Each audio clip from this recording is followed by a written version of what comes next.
Good evening. Got my old monks for company.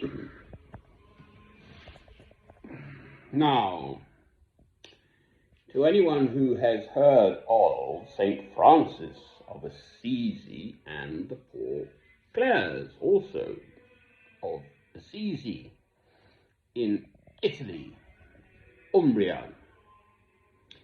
sort of north west, you can get a regional line train up from Rome. I think it's 200 k's or something like that. Let's look it up. I've been there, I've lived there for a very reasonable price. Not the big fancy fetcher trains. Right, so I've known about St. Francis since I was very young. His dates are 1182 to 1226. So he lived to the age of 44 years old. Clare's about 10 years older than he, I think, a little bit more perhaps. And lived on till I think she was 59 years old. The Poor Clares were entirely in closed order, and the novitiate, it takes a long time, at least 3 years, I think, for a young lass to sort of renounce all worldly things and just live a life of contemplative prayer, really. But they have a garden. I lived in Assisi out. Well, I actually had a casa abbandonata, so in Italy there's an old abandoned house sitting there, old peasant's house or something. I was sort of welcomed in, actually. You try that in England, you get the old builder out. Anyway, so I did actually have a place. No water, no electricity, nothing. Carry water in and so on. Big, solid old peasant farmhouse. Beautiful view down to Santa Maria degli Angeli, and then a view up to the Basilica in Assisi. So the Poor Clares, or Santa Chiara, St. Clare, are rather less well known. But God put these two beautiful spirits. To me, St. Francis is the most beautiful human being who grew into his faith as a Christian in his lifetime to the greatest sort of purity and depth and strength of faith. It's said that the ordinary citizens of Assisi, there's Monte Subasio behind Assisi, the mountain, Monte Subasio, could see a sort of aurora, like a rainbow, when St. Francis and his monks were in contemplative prayer somehow. Well, that's the ideal to aspire to, which is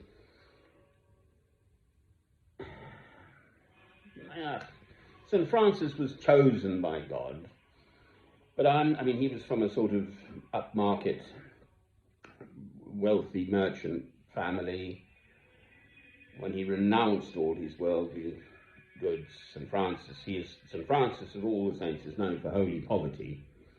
Sort of why I came. I'm in Alnwick, but it's a Franciscan friary monastery, just a few old monks, I think, at Alnmouth. When I came here originally, perhaps in the 70s or something. For that reason, I'm in Alnwick, I think it's pronounced, so I'm on that river Aln as well.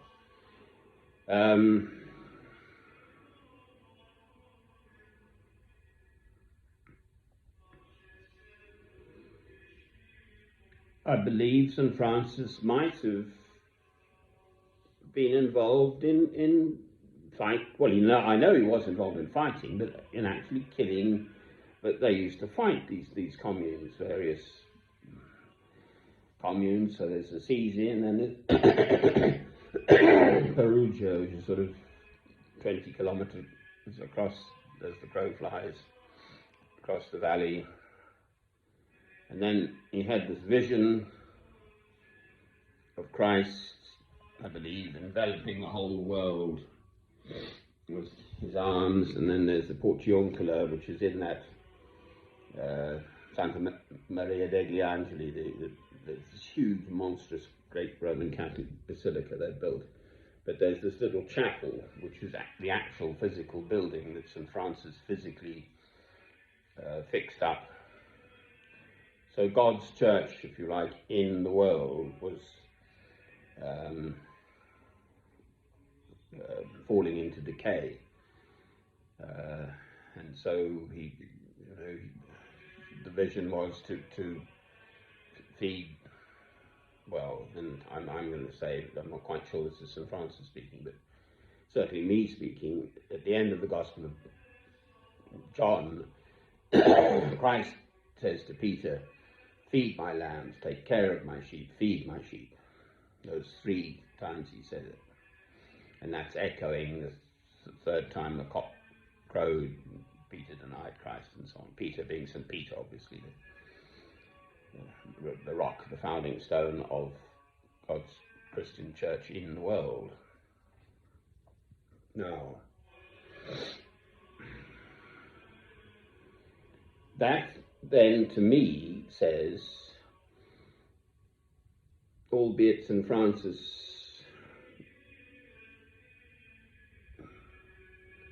was especially chosen, and St. Clare, I think, somehow, but they were just human beings living in those times and aspiring to this Christian ideal encapsulated in the 2 commandments as ever: love God, love your neighbour as yourself. Well, it's just unimaginable to think of, in his, once he'd renounced his his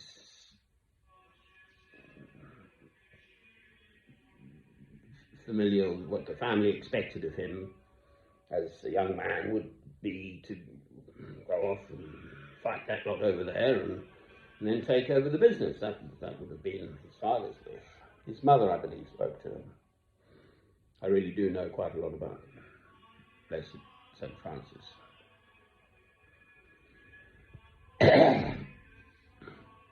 And in that context, I wouldn't pretend to lift the hem of his habit either. I mean, I believe he fasted 3 times a year, 40 days.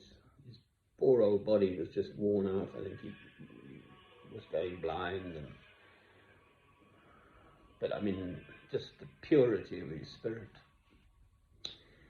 So I don't think most of us are called to that level of beauty, of the potential of, but I'm saying here and now that every human being can in some way, through loving God through Christ, aspire to that level of beauty of spirit, to Christ-likeness. Every human being. Well, I just can't see this. The old David's still at me. About the chap turning up the door to rape my wife and kill my children.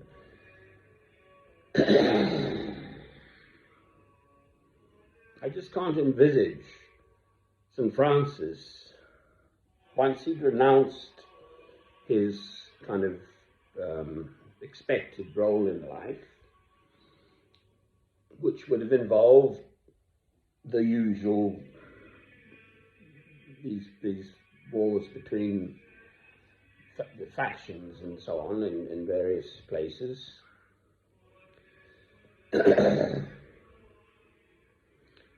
Well, I don't see why that shouldn't apply 1,000 years later or 900 years later now. I mean, thinking on about this hypothetical person who comes round and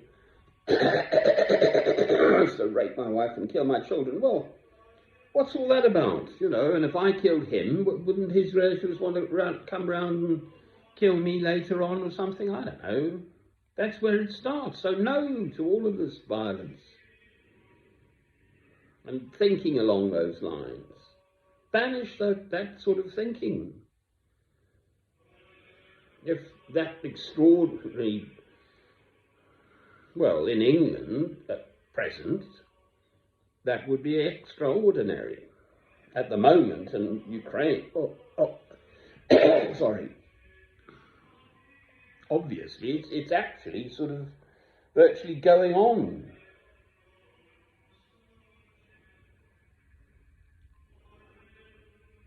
Well, I can't tell Ukrainian youngsters, or I think they're keeping everyone in, all the men. It's only women and children leaving up until the age of 60. You know, what their choices are. I'm not faced with that level of choice. I know for definite sure, I'm now 65 years old and a bit of an old wreck, I'm afraid. I'm not fully physically able anymore. I know that my response, if the authorities told me I had to arm myself and go out and kill others, I would just tell them to bug off. I absolutely am absolutely sure and clear about that. No chance.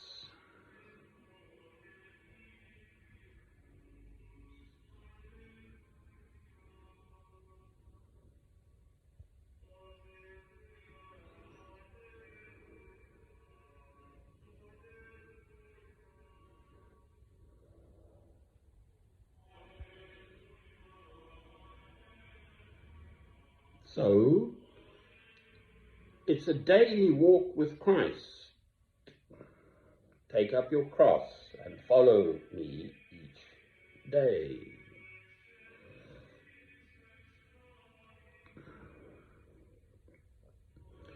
Well, if you're aspiring to Christ likeness and walking with Christ each day to the best of your ability, then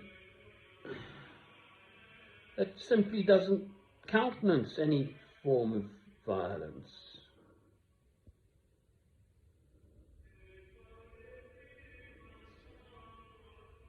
And that's the end of that. It clearly is a major, major issue in the world in which we now live now.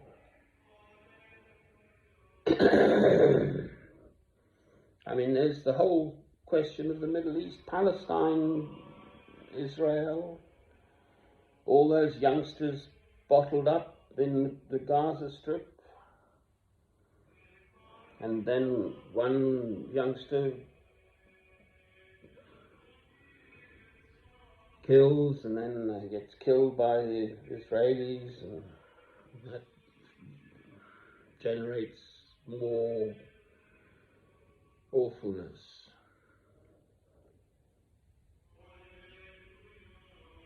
So no.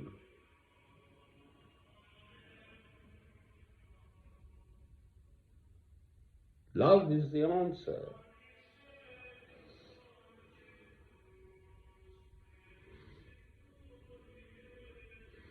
I've had that man, Robert Runcie, the former Archbishop of the Church of England, saying, we use the Old Testament to justify a holy war, and that is a fact. If one reads the Old Testament, quite large chunks of it is the history of God's chosen people, the Israelites, the Jews, the Hebrews, and yes, they do wipe out the other lot with sort of God's sanction, God's assistance. And then Christ came to fulfill the law, the Torah, the first 5 books of the Bible, with the 2 commandments. So love God, love your neighbour as yourself. And Christ's message was entirely a very, very strong, beautiful one of both in everything he said and everything he did of love. Amen.